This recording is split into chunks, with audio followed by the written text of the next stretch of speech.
the masculine ends up logicalizing a problem, right, and analyzing it, but the feminine kind of feels the problem. Qigong is the visualization behind breathwork, and so as you're doing the breathwork, I'm visualizing actually energy going into my kidneys.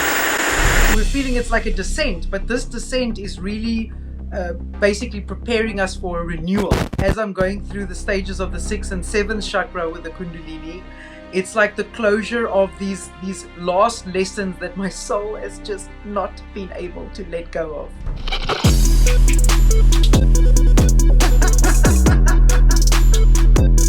It's lunacy. Lunacy is logic. With Lilith and Dr. Charlier. And welcome back, Cosmic Family, to another episode of Lunacy and Logic! Yeah, with your host, Dr. Charlier, an elemental healer that's bringing traditional wisdom to a modern audience. And I'm Lilith. I'm a Kundalini alchemist, guiding you through sacred transformations of consciousness. Together, Dr. Charlier and I will do this through the use of traditional Chinese medicine, astrology and universal law, spiritual mastery, lived experience through death and rebirth cycles, and last but not least, our connection to God. Woo! Well, so on this episode, what are we looking at? Let's check out our pulse for the day. So, Charlier, the collective has been going through it. The prognosis is good from the respect of our feeling. The pulse is a little bit of a transitional pulse this time. I'm feeling wiry, slippery, even a little bit rapid, but faint at the root. Yes, I'd say adding a little bit of wind as well. I've definitely felt some wind. I'm seeing a lot of wind going on, at least in my side of town, right, locally.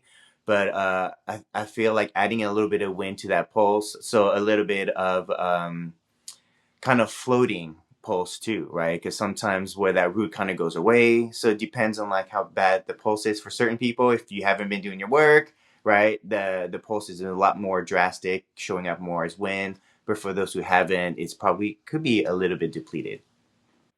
And so, what does all this mean for the collective? Well, essentially, we've got, from a TCM perspective, this pulse means there's some liver qi stagnation rising, spleen deficiency with some heart kidney disharmony, and heat beginning to rise in the upper jiao. I think Oof. Let's unpack this so the collective knows what the hell we are talking about. Yeah, so let's start with just liver qi stagnation. When we talk about this, liver qi stagnation is usually what we call stress in general. But let me break down liver qi stagnation. So we're talking about the word stagnation is happening. Stagnation is when there's just basically too much material in one place. Let's say like a traffic jam is stagnation, right? Qi is what we call energy. And when we say energy connected to liver, we're kind of saying the like cardiovascular, but really the energy that is traveling around our body is getting stagnated. And is getting stagnated because it's getting overwhelmed or stressed out. So when our chi system is getting overactive, that's kind of like if you imagine your nervous system being overactive, overwhelmed, getting too much inputs, right? So chi stagnation is this like overwhelming sensation in your body that there's just too much energy going on and you're just feeling stressed. So stress is really this overwhelm of energy and you just don't know how to like direct it. So the liver qi stagnation, what's really causing this is really our frustration about our creative direction. We've been experiencing some sudden changes, and there's definitely been a repression of authenticity going on. And then the next piece is rebellious fire disturbing the heart. And so when you have this liver chi stagnation, just like in traffic, what happens, right? We get road rage. We get a lot of anger. And so anger shows up as heat. And so when you have a lot of chi stagnation and stress, what you're really feeling is this now heat building up. And that heat is building up and heat always rises, right? When we talk about fires, we always kind of say gut to the ground because the heat is rising to the top of the house, right? So the same thing is happening in your body. The heat is rising and it's affecting where your heart is because your heart is already a fire element, right?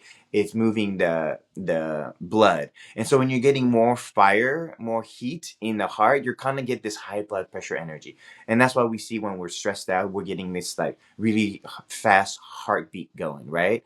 So when we say heat is rising, affecting the heart, now you have kind of this overheat or this high blood pressure type of energy going on in the heart. Yeah, and so that's the point. You've got this fire rising to the head, which is being caused by this agitation and these ideological fights that you see happening everywhere. And it's really ego based truth telling that's trying to take over. I mean, you know, what I've seen is this is causing the collective to feel the collective Shen, the heart spirit, to feel restless, agitated, and specifically reactive. Yes, yes. I feel like we're all really stressed out and getting a lot of input. Ooh, excuse me. Bless you. Thank you. It's almost like the collective. Everybody's getting so much information. There's so much, government overthrows right now. There's so much agitation, protests everywhere. Everyone is just getting very agitated, right? And so that's why you're kind of seeing this fire, heat, liver chi stagnation rising within all of our bodies. And then the third piece was, Kidney yin deficiency. oh yeah, okay, okay. When we're talking about kidney deficiency, we're really talking kidney is connected to really our vital element, our vital essence, and so it's connected to the adrenals, and it's connected to really almost like the reserve energy that you have, right? So adrenaline is usually used for like at the end of your energy supply that you've gotten from just eating food.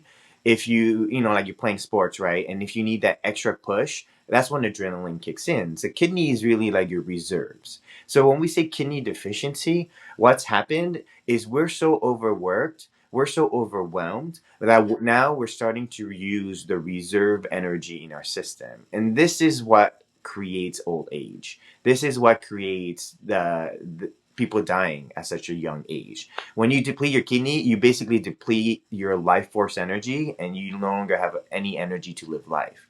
Versus when we talk about eating foods, when we have food, we get energy that we can use for the day. But really, your kidney energy is like energy for your life.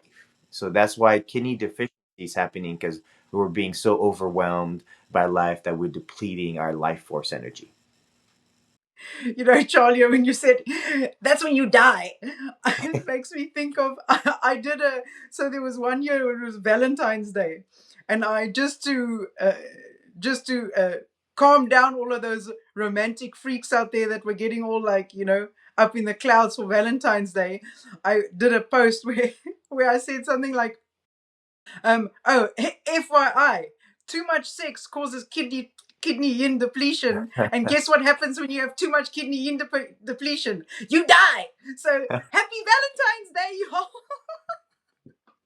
But anyway, I mean, you've got that spot on, and that's the point, right? We're seeing these our deeper reserves of trust, safety, and endurance, which is symbolized by this kidney yin deficiency, is being depleted. And this is really, and Charlie, you have witnessed this in me over the last week personally, where we're just feeling this existential fatigue and this loss of faith. Yeah, and I think all of us are feeling this kidney deficiency in general. I think it's all of it, right? Kidney yin is the fluid, so we are talking more about the life force. I mean, the liquid itself. So, the reproduction liquids, right? And then when we're talking about kidney yang, we're talking about the adrenal energy. And then kidney chi is basically the energy that's going to the kidneys, and that's connected really to if you have enough energy in general. So if your kidneys are getting chi depletion, your whole body is getting energy deficiency. So that's a bigger problem. And then finally, we got spleen chi deficiency. And so now we're having the energy of the spleen, which is connected to digestion. I feel like all the information that's happening collectively, like we're getting so much information about all this corruption, all these people doing this, all this doing that. Everybody's has some kind of trauma problem that they need to deal with together in the community, and that's really kind of made us almost like not hungry, not able to digest the food that's happening, or we've been digesting such crappy food for so long that like our digestion spleen itself went on strike. Nope, on strike. I'm not even working. You guys don't even get to digest. You better just all of you guys fast. I think that's probably why suddenly all of us are like in this intermittent fasting, because maybe our digestion just stopped working. Yeah, well, that's exactly it. So we can see that happening in the collective as, the collective's digestion of emotion, information, and nourishment being impaired, which is leading to this anxiety and overthinking. And liver qi stagnation usually results to either attacking the stomach, and that's making you overeat, because when this liver attacks the stomach, and I say attack because of liver qi stagnation, when it has too much energy, it's gonna hit, I feel like the Hulk is gonna hit the next door neighbor, right? Because it's just too much energy. So it affects either the spleen or the stomach, which is right next to the liver. And so the liver, if it affects the stomach, that's when people overeat, stress eat, right? They're trying to calm down that fire in their stomach. But when they are attacking the spleen, that's when you get people who actually don't like to eat when they're stressed out, so they end up becoming really skinny and small, and then you find out that like they're always stressed out, so they're barely eating ever. And so those are when you have spleen chi deficiency. So that's where the whole liver chi stagnation and the spleen chi deficiency tends to be combined together, usually in the middle jiao. But now you're seeing this energy is rising up to the heart, affecting the heart, and is affecting the bottom, which is the kidneys. And so now really this stress that we've been building up for the past year, I feel, energetically in what we call the middle dantian, which is the middle furnace that is cooking all the food to turn into energy for us, is getting so affected that it's affecting the rest of our organs. Yeah, so exactly. So now let's unpack all of this and see how this translates in the stars, in the astrological realm. Yes. So let's us go to In the codes of destiny. Codes of Destiny. So what do we have in the stars there, Lilith? What's going on? Well, one of my favorite alignments has just hit, and that is Neptune retrograding back to 29 degrees Pisces. I mean, I would normally dance for that, but this is the third and final time that Neptune would is retrograding back to Pisces. So really, the first time I was very excited because I had like the party of a lifetime, and I thought that would, I thought that would translate through all three hits, but no, the lessons get stronger with each hit, and this one I feel is much more serious than the first round of partying that I experienced. I feel like it's like a movie, right? The first part of the movie, like, oh, all fun and games. And then the second part, you hear the story, you're like, oh shit, this is hard. And then the third time, you're like, oh, I better fucking do this. Otherwise, I'm screwed. No, but exactly, and Yeah. that's gonna be there until about the 26th of January 2026. So Neptune is gonna be at 29 Pisces for New Year's Eve, even Thanksgiving, Christmas, and New Year's Eve. Basically, all the parties for the rest of the year, Neptune is at 29. I don't even know anymore if that's a good or a bad thing. We'll have to It's last see. time, right? It's the last time, right? It's the last time in our lifetime. So, and for the next 160 years, yeah. I do think it's going to get like the last onion layer that we didn't dissolve in the last two Pisces, sorry, Neptune in Pisces in 29 degrees. I feel like the first part of it came in and dissolved like the superficial layer of our culture. And then it came back around and then like dissolved the second layer, right? Because Neptune is all about dissolving layers so that we can kind of reconnect back to spirit. And so now I feel like Neptune's coming back around saying, you thought physicality was real? Right. I feel like this last one, Neptune's going to come in and show you that your entire existence of belief of the physical reality is a lie. You're all freaking light atoms anyways, so the only reason why you're not moving is because you have density, you have mass, you have get baggage. Otherwise we are light itself, right?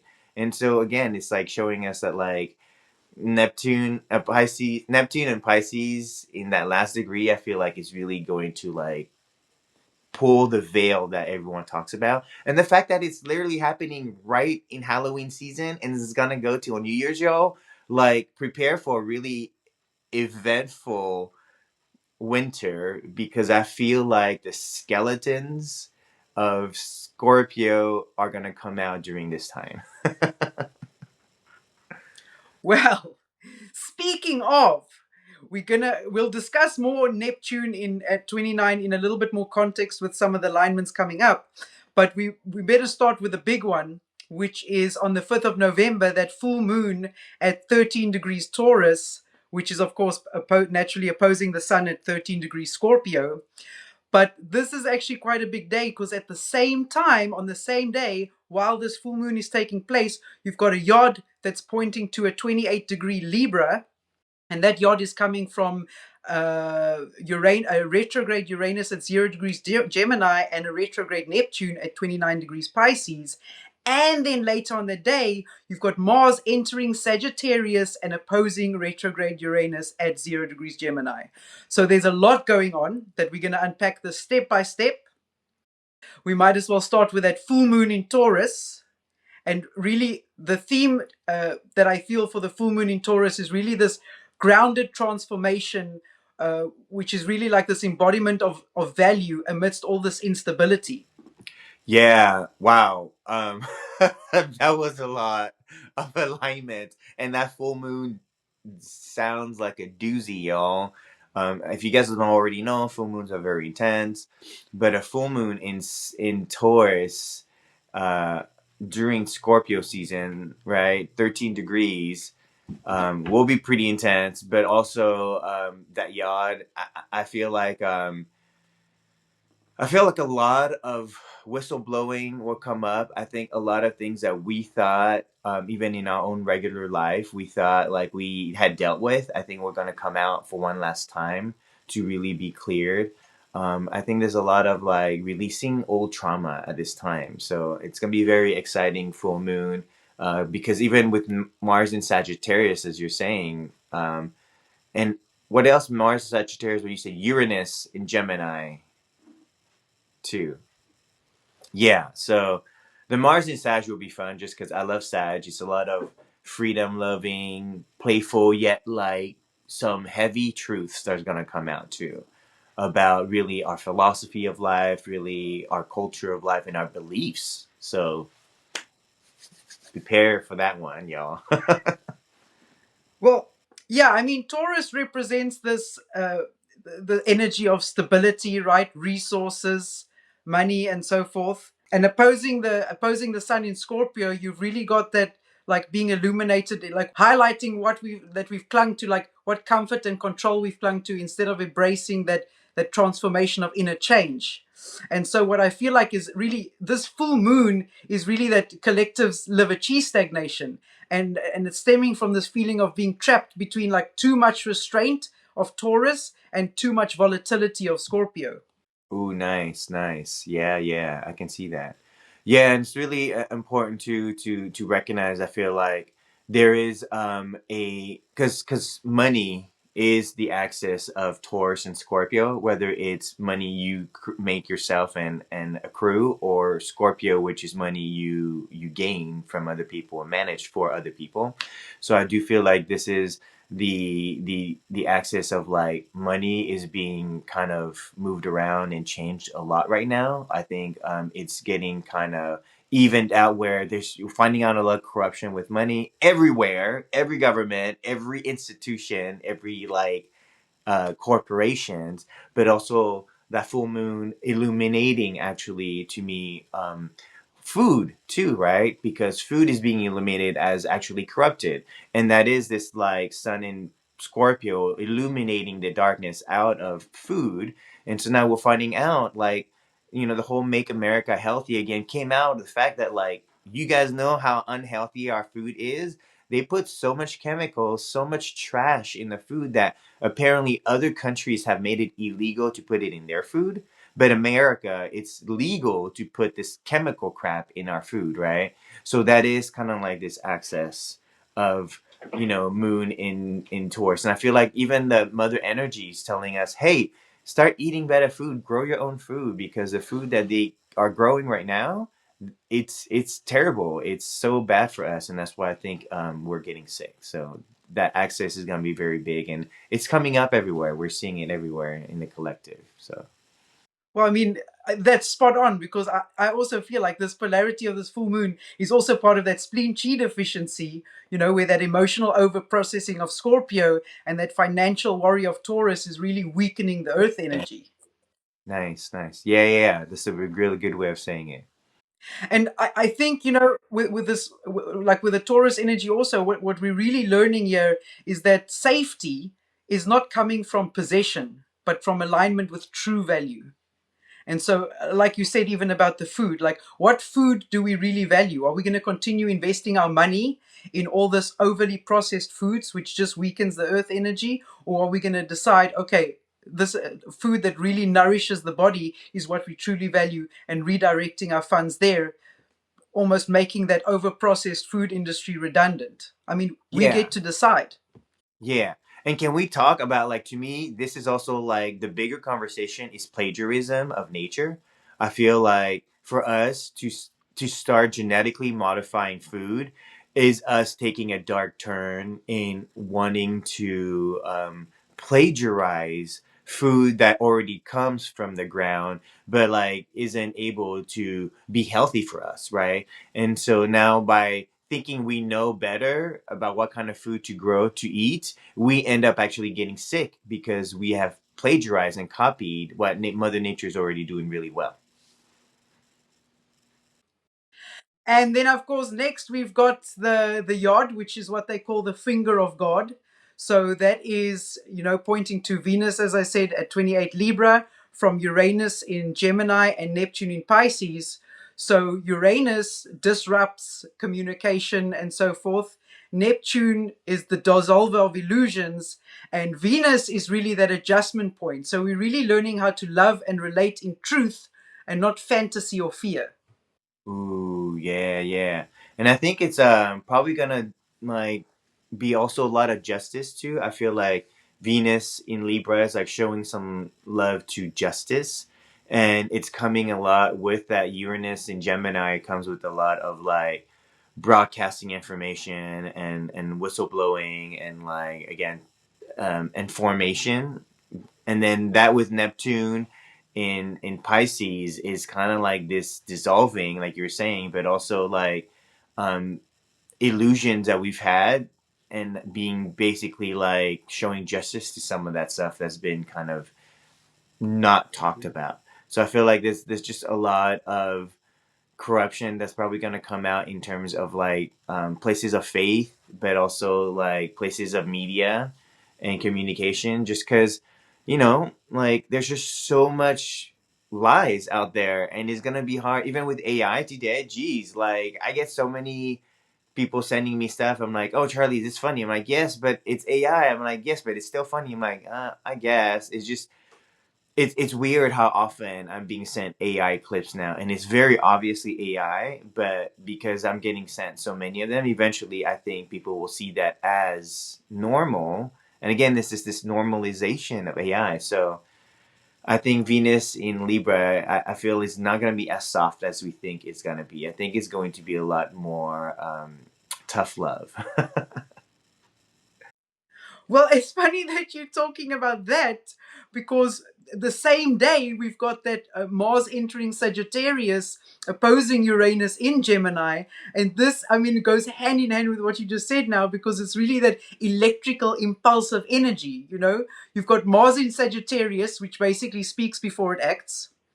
or shall I say, acts, speaks before it should, speaks before it thinks. Thanks. Yes. That's the one. That's what I'm looking for. And then you've got Uranus in Gemini, which is like this rebellion against mental confinement.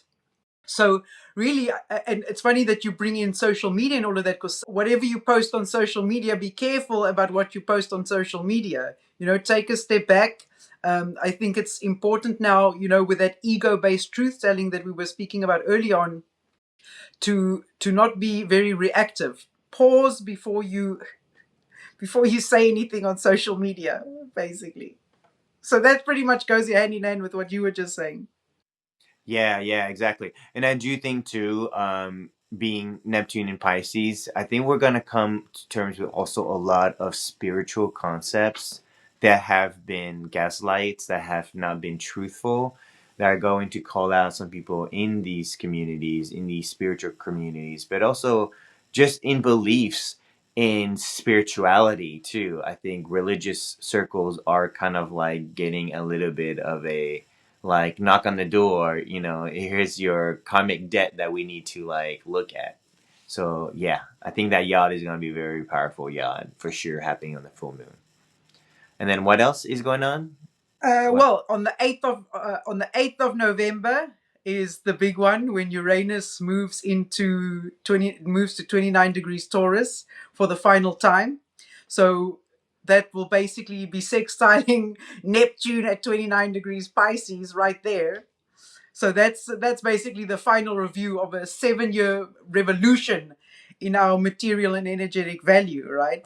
Oh. I mean, basically, Uranus has been working on making us like let go of all these material, like revalue how we see money, and all these material concepts. While with Neptune in Pisces, you're really now asked to embody those spiritual lessons.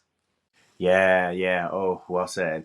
Yeah, I really do think this is going to be, these are major planetary planets in astrology that are both retrograding back to their 29 degrees. I mean, like, you guys, this is like the like epitome of like false starting on like revolutions, because these movements are like connected to many revolutions. They're connected to the American Revolution. They're connected to the Civil War. They're connected to World War One, Two, and now three.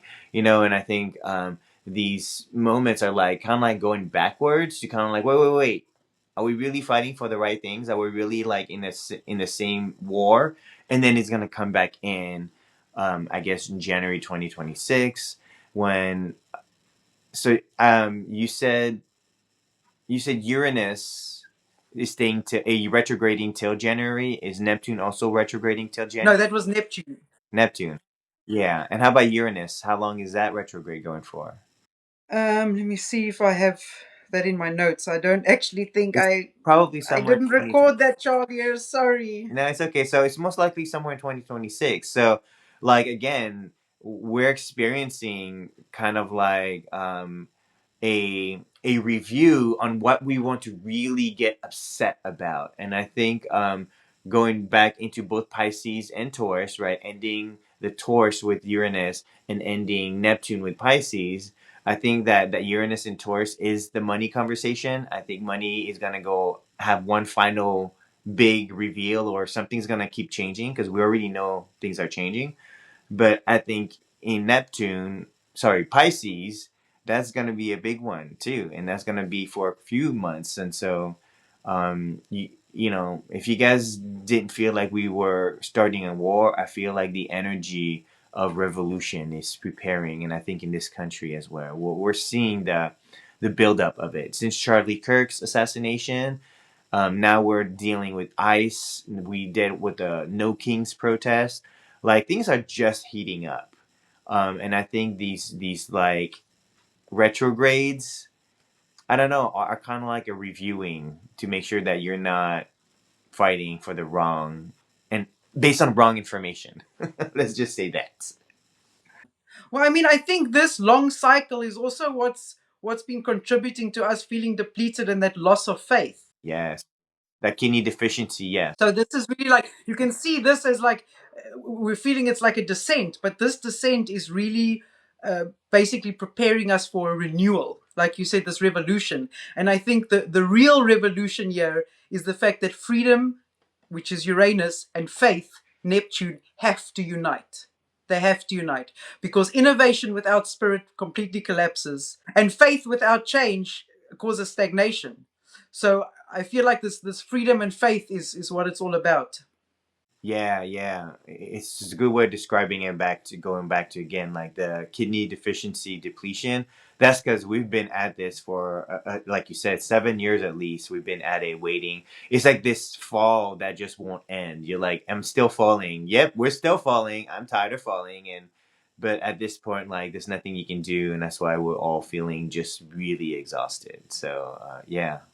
And I think a nice thing to do, like with this cycle coming to, coming to a close, it would be really good to integrate body and soul practices. So like using modern tools, Uranus, and incorporating that with ancient wisdom, Neptune, and really bringing those two together as well. So if you're watching this podcast, I think you're going in the right direction, because I think that's pretty much what we're doing, combining modern tools with ancient wisdom. No, Charlie? Yes, exactly. Yes. And we're seeing it a lot in the wellness and medicine space, but I think that is going to happen everywhere. Agriculture too is happening. I think even currency, we need to change the way we actually see money and how we can use it to actually barter our services rather than just really rip people off with money. So those are the different things that I'm excited to see. It's really kind of like a rebirth of this country and society as a whole, because this country will kind of create ripples in all of the countries that we come from.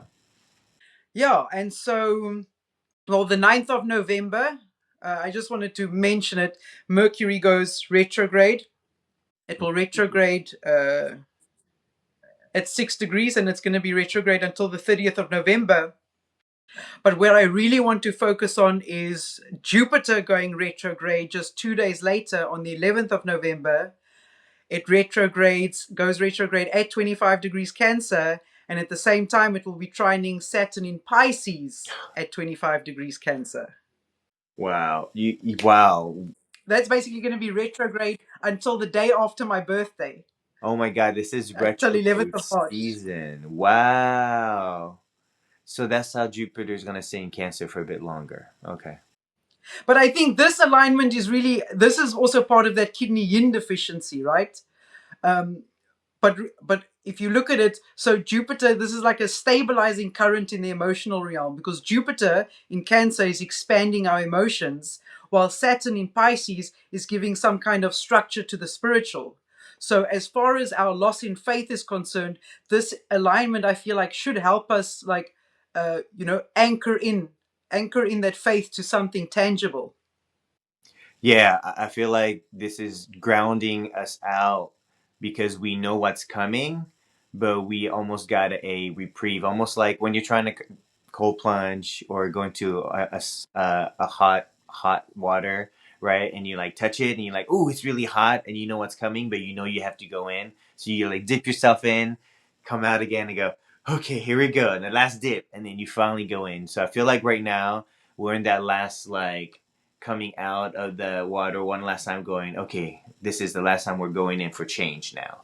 And so this winter, I think, is going to be very important for us to review our life, review our personal life, our not middle, but like our civic engagement, our neighborhood, then our state, then our, like, like, I feel like we have to rethink how we're connected to each of these groups of people, and eventually who are we as a planet. But right now, because so much of our existence is based on a lie, based on old patterns that no longer make sense, and like we're saying, we're bringing back modern traditional wisdom back here.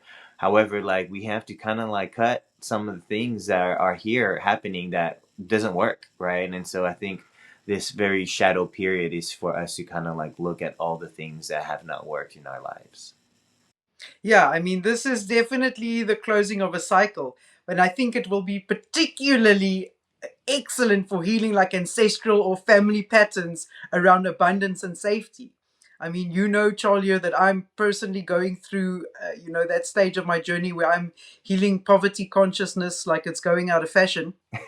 Um, and so I'm really excited about this alignment because it's definitely going to help with that healing of poverty consciousness for me. I mean, we'll talk more about that in Keeping It Real, but I just wanted to point it out here while we're specifically doing that, because that is really what this alignment will help with, really closing that cycle and healing that poverty consciousness once and for all. If you use it consciously, of course. I mean, emotional maturation or emotional maturity is really that bridge between our dreams and manifesting them. Yes, yes, exactly.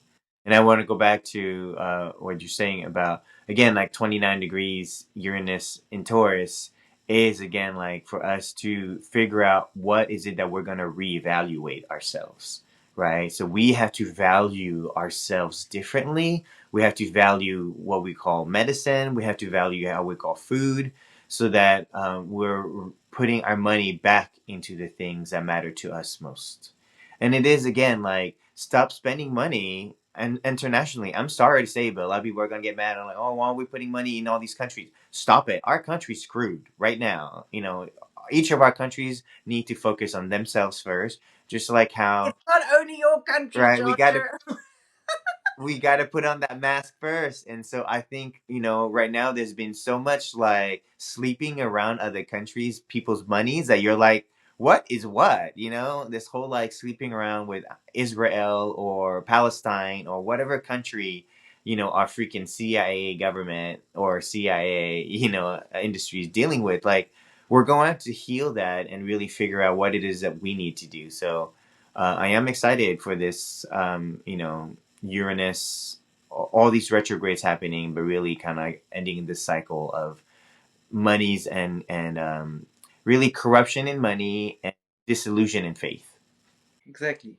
And then our next alignment after that is on the 12th of November. We've got Mars conjuncting retrograde Mercury at 6 degrees Sagittarius.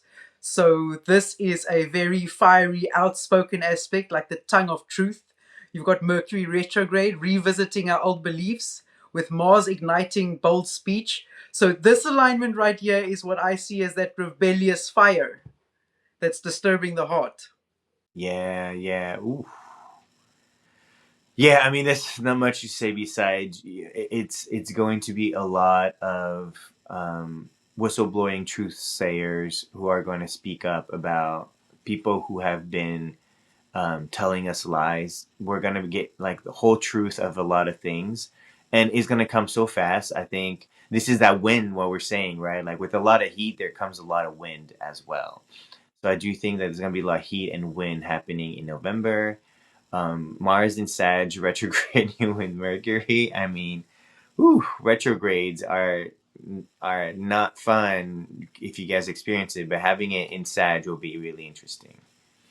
Yeah, well, so I mean, that's also what's causing that heart spirit to be unsettled. This is what's making people restless, sleepless. This is that reactive energy. I've also seen this shown up a lot with like vivid, chaotic dreams. And often I've seen it being involved with like where people are, trying to find direction in the dream or like a safe place. Yeah, like they're running or lost in their dreams or being chased. Yeah, I've had quite a few of those lately, to be fair. Yeah. Oh yes.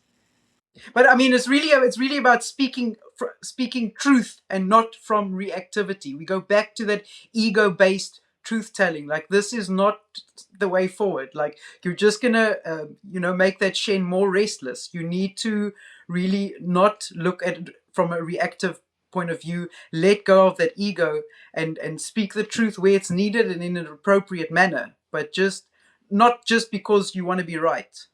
Yes. Yeah, exactly.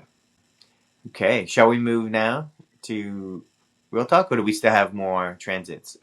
There's a lot of transits. Nope. Okay, cool. All right, let us go into real talk.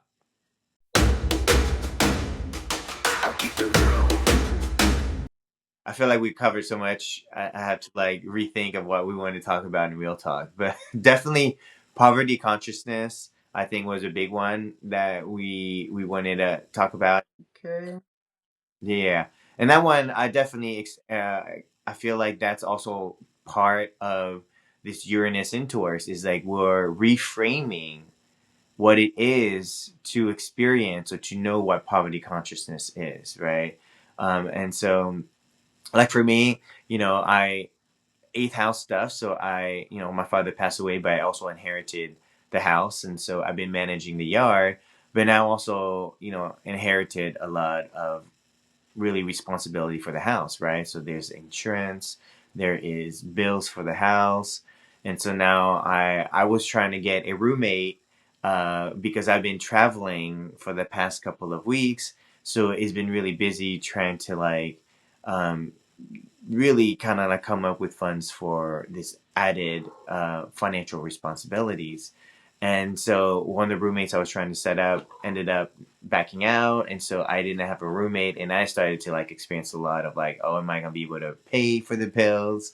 Getting some disconnection fees. You're like, oh my god, like I can't get disconnected right now. Like, so it's just been a lot of triggers in facing because this is also like the house that my dad has been like developing or cultivating for the past 20 years, and for me to come move in both like rebuilding my life, personal and professional life, but also like having a house to kind of like manage. And so I've been kind of like facing new issues from the past, but now like with a different reframe. So I've definitely been experiencing this poverty reframe, Well, before I go into the poverty, a wealth reframe. yeah, before I go into the poverty consciousness, it's interesting that you're saying that. But before I go into the poverty consciousness, because I wanted to touch, you were talking about the eighth house energy, because I have been witnessing a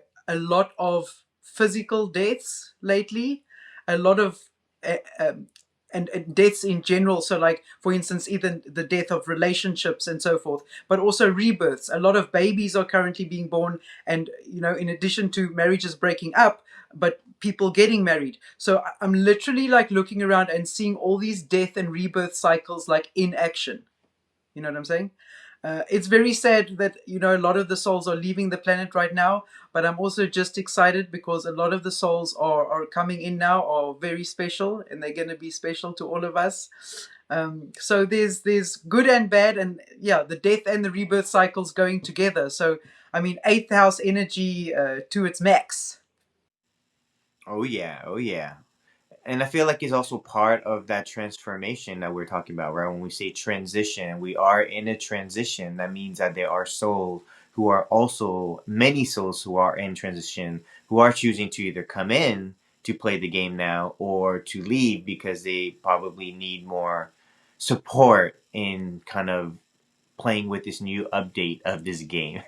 Almost like computers are going out of warranty. So to get back to that poverty consciousness, so now, because the point is we've got Saturn in Pisces and Neptune now back in Pisces. So we were really talking about the closure of karmic cycles. So me on the journey, like as I'm going through the stages of the sixth and seventh chakra with the Kundalini, it's like the closure of these last lessons that my soul has just not been able to let go of. And that focus has definitely been poverty consciousness, which is basically stemming from self-worth issues.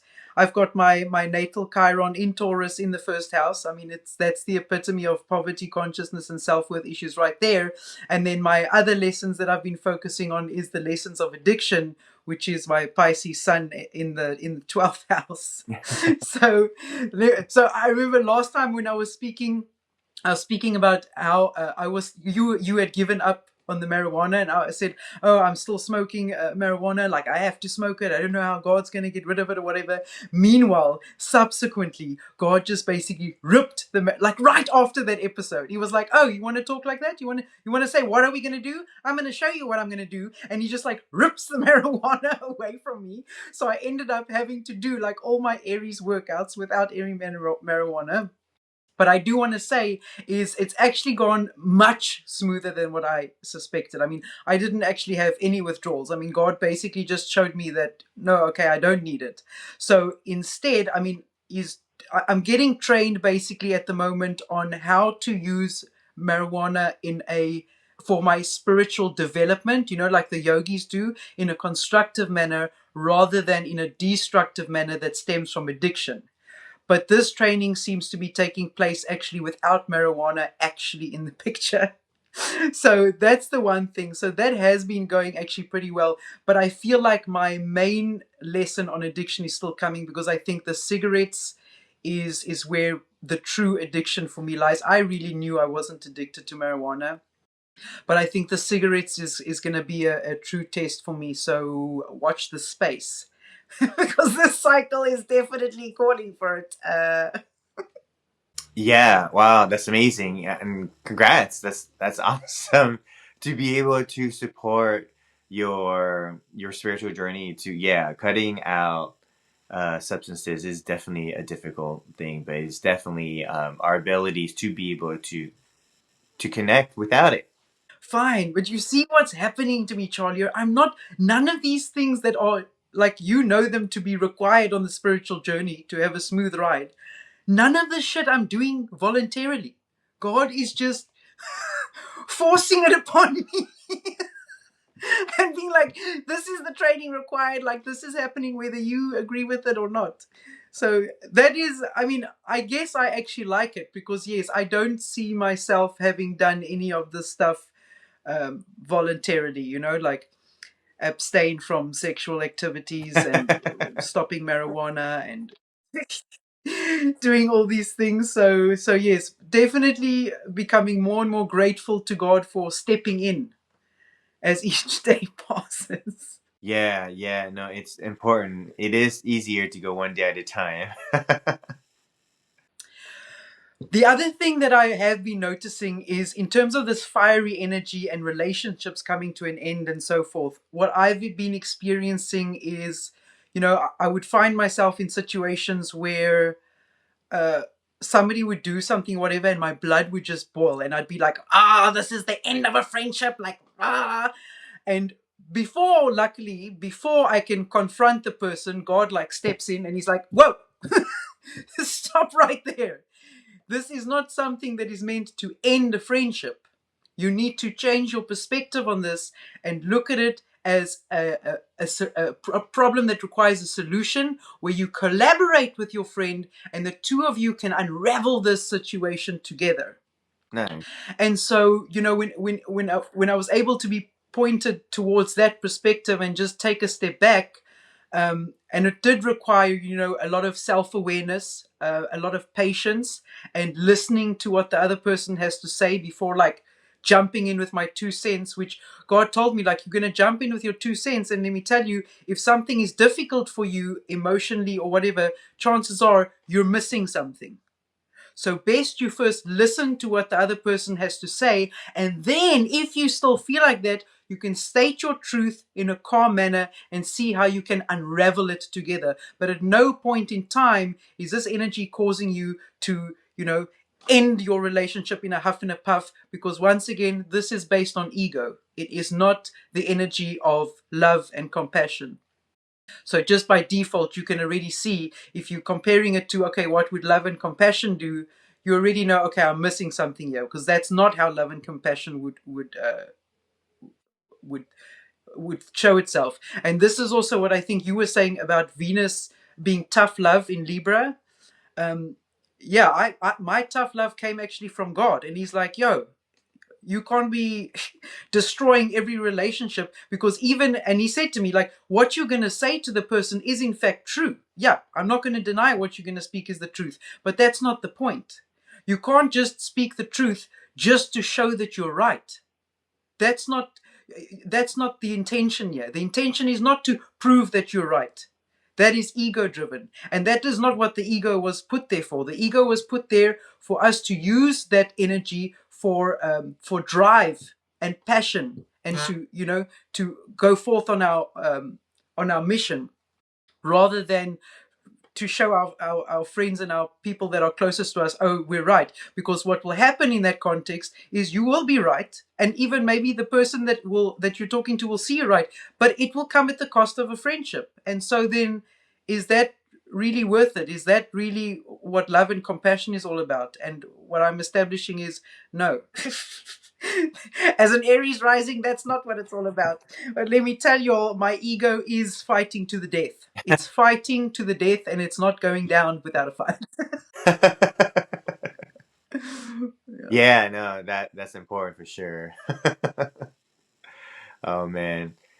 I think it's an important lesson to learn, but also like just our ego just shows that like our ego sometimes need like the really big triggers for us to be humbled by, right? And so it's a beautiful experience to kind of see, what's how you're being guided when you are kind of like going off course and you have your own like direction. Not everybody knows and can connect to their inner guidance and to God to be able to listen to the lessons that is not a person telling us, right? And that's not a very easy thing for people to do. But Exactly. being a Pisces, you know that like you can't turn off. You're like, I'm gonna mute you, God, and you're like, yeah, try me, because it definitely will come through no matter what. Well, I mean, yeah, I can't turn it off, but that doesn't mean that I just, sit there and receive the information. Like I will resist the information. I mean, Charlie, I fight with God. I'm like, no, but this person has to know. What are you talking about? This person has to know I'm right. And he's like, well, lose the friendship then. It's up to you. And I'm like, oh. So I'm pleased to report I have not lost any friendship. Actually, I did end up listening to God and doing what needs to be done. But yeah, it's certainly not, even for a Pisces is it a easy process, because it's still, you can hear the message, but whether it, and you can intellectually comprehend the message. So intellectually comprehending the message is one step, but then for that message to spiritually click so that you can fully embody it, this is a whole other level of the ball game. It's definitely much easier to intellectually comprehend a message than it is to embody it spiritually and live by that message, which I guess is definitely what's being asked of me at this time, and I guess all of us with Saturn and Neptune in Pisces. Yeah, I think it was kind of one of the things that was said in the Book of Miracles with kind of Jesus' story. Is he was saying that like the masculine ends up logicalizing a problem, right, and analyzing it, but the feminine kind of feels the problem and try to embodies the problem and the solution. And so what you're saying basically is, yeah, like we can read a ton of books to understand why that may not work, but if you don't feel that that's how it works, you're just regurgitating words, very much like a spiritual leader, and you're not actually cult leader really. But like a real spiritual leader is the one who like embodies it, actually felt into it, cried into it, really understood what it felt like to feel this problem and the solution, compared to like understanding why it makes sense that this solution solves that problem.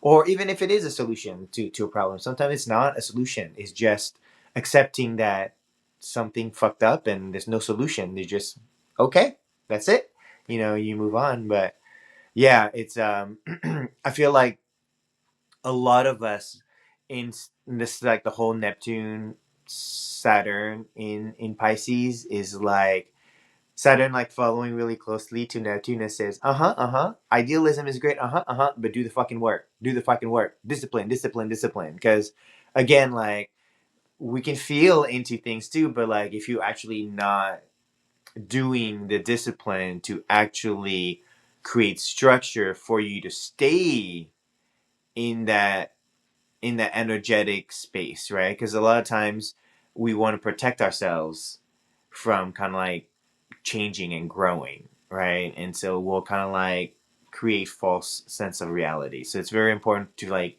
face it, but also like have the structure to have grace for yourself as you're like going through that transformation. So yeah, thank you. So yeah, let's move on then over into sacred medicine and see what we can do about all this. Yeah. How we can fix it with ourselves. Yes, perfect.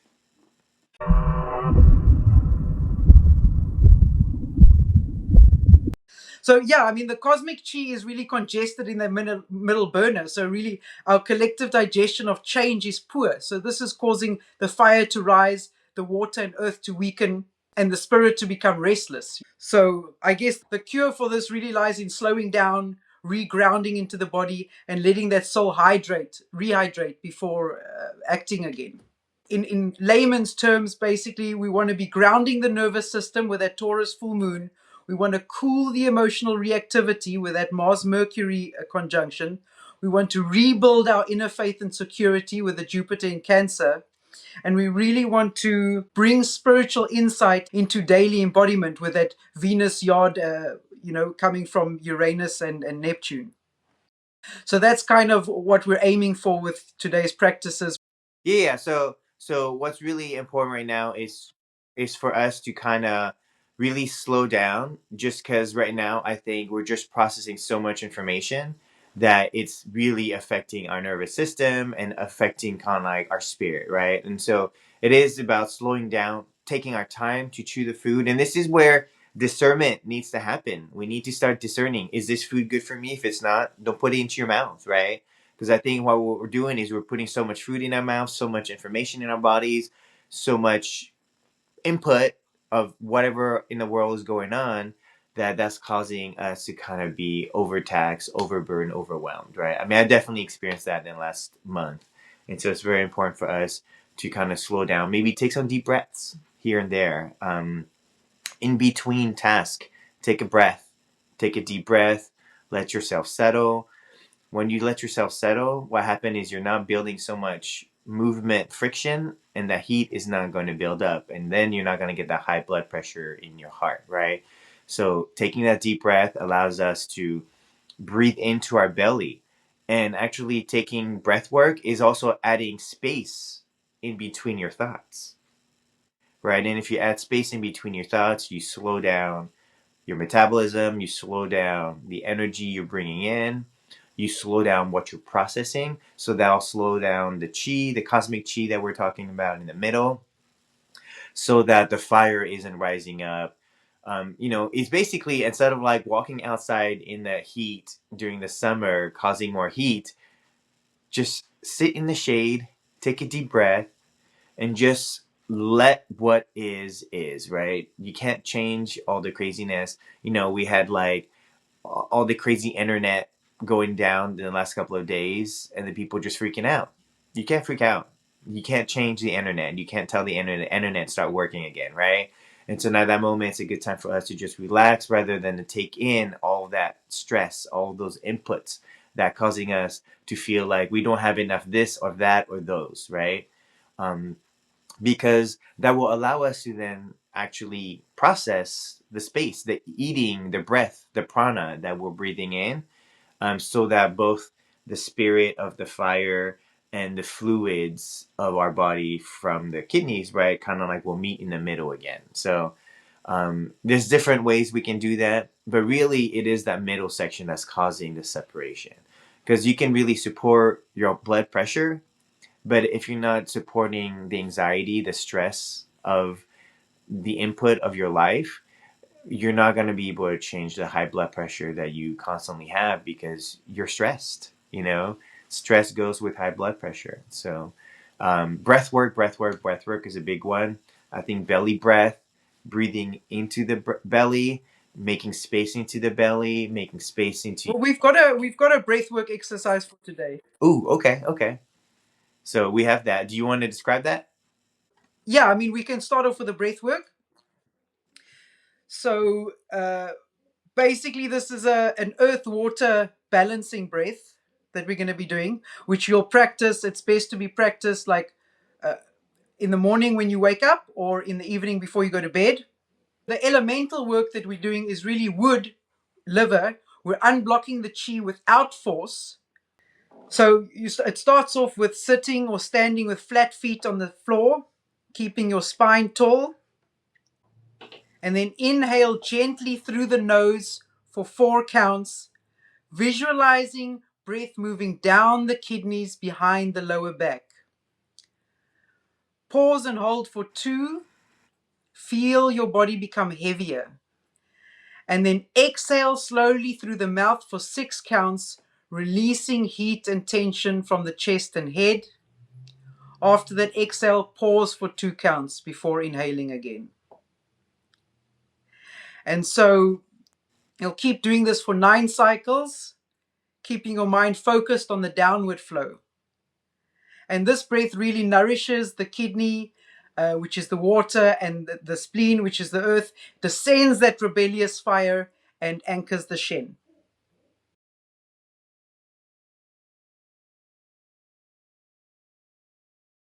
Okay, but you don't have to do it for 9 cycles now. I know. I was gonna go loopy. But yeah, that was beautiful. Thank you. I was totally going into the Qigong visualization.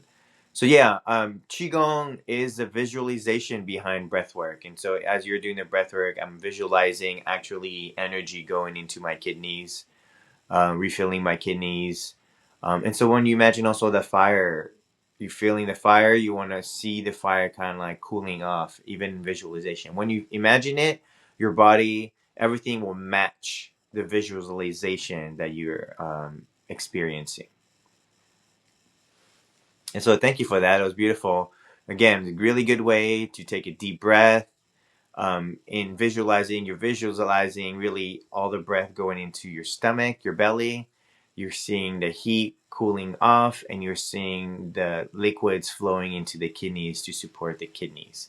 And you're doing 4 breath in, hold for 2, and release for 6, then hold for 2. And so you're kind of like doing that for 9 rotations, 9 revolutions of that, which will give you that really good breath to cool you off and help you kind of reset your nervous system so you can process and eat the food of the world again.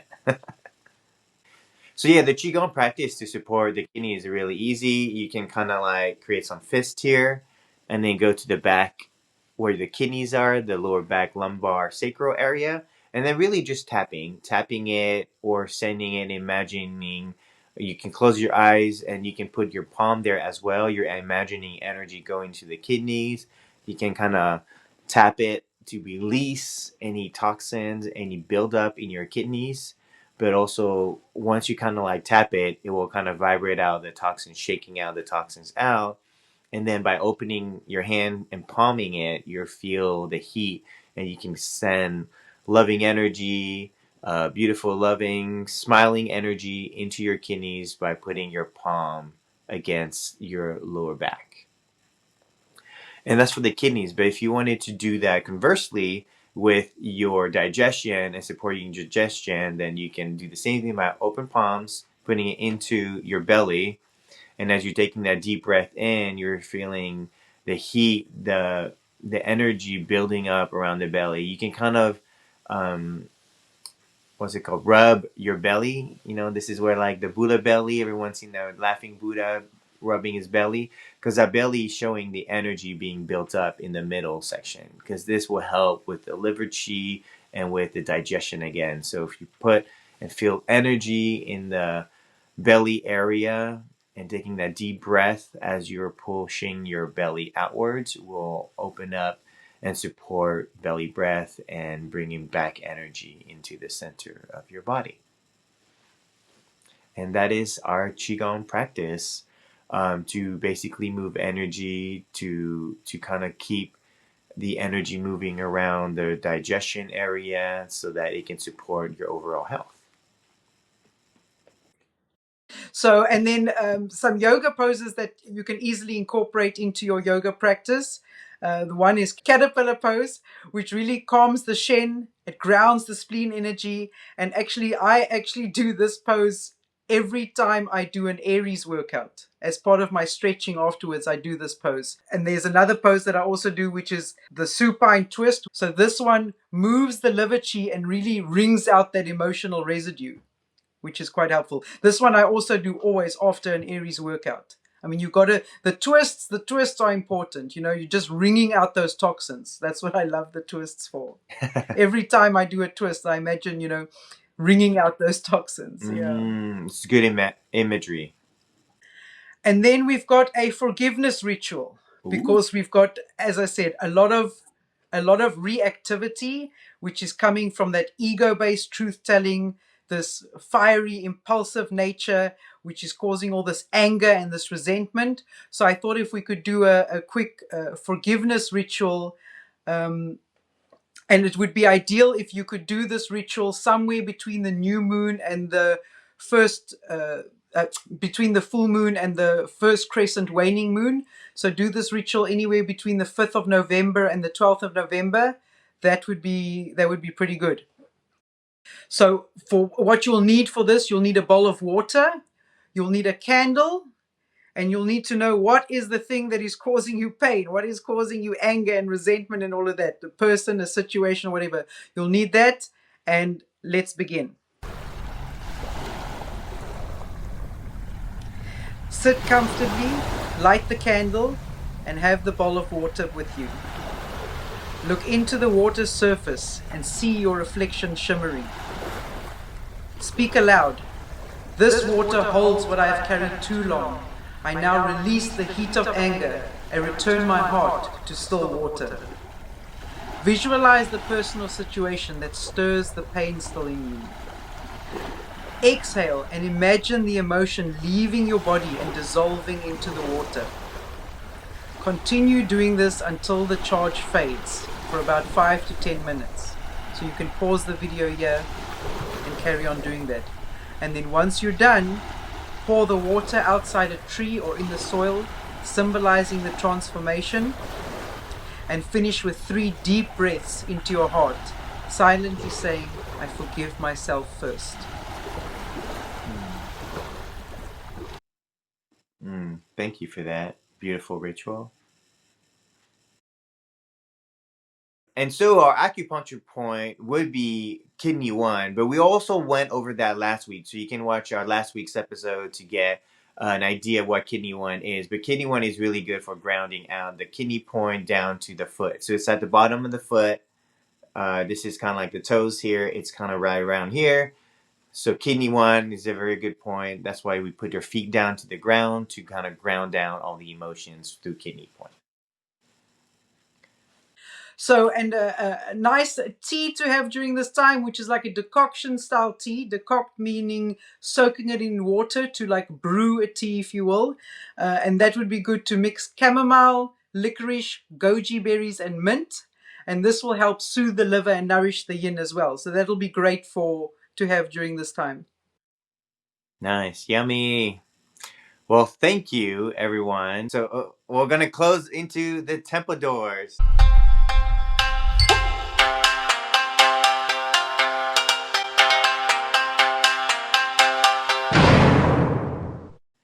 So now let us go into the temple doors, everyone.